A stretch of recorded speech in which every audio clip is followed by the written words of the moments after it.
Op het Ameland samelen haar een soort mensen om de zinnenverzustering te bezien. De straalnoegang van Nes wie druk bezocht.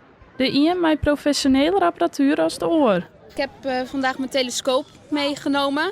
Hier heb ik een zonnefilter. Dat is en om mijn ogen te beschermen en de telescoop. Want de zon kan ook de binnenkant van de telescoop beschadigen.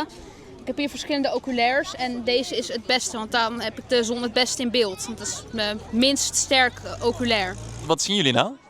Ja, hij is nu ongeveer voor het maximaal bedekt. Ik las dat hij 88% bedekt zou zijn in Nederland.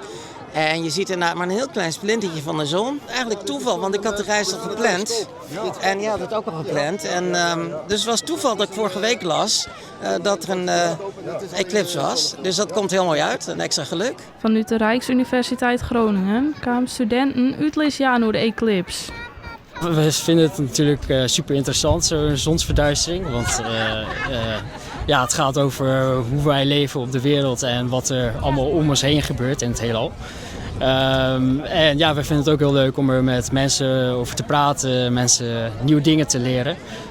En samen van dit natuursverschijnsel te genieten. Dus ik hoop mensen iets wijzer te maken, een beetje dingetjes te kunnen uitleggen, te helpen. Hier en daar, veiligheid is ook belangrijk. Dus je moet echt absoluut niet direct in de zon kijken, maar wel een eclipsebril opdoen en dan pas in de zon kijken. De eclipsebril wien in het vaar uitdeeld en om te zien hoe achterin wie het dan Safir. De beziekers zeggen naar de loft en zeggen de mannen van de zinnenskoen.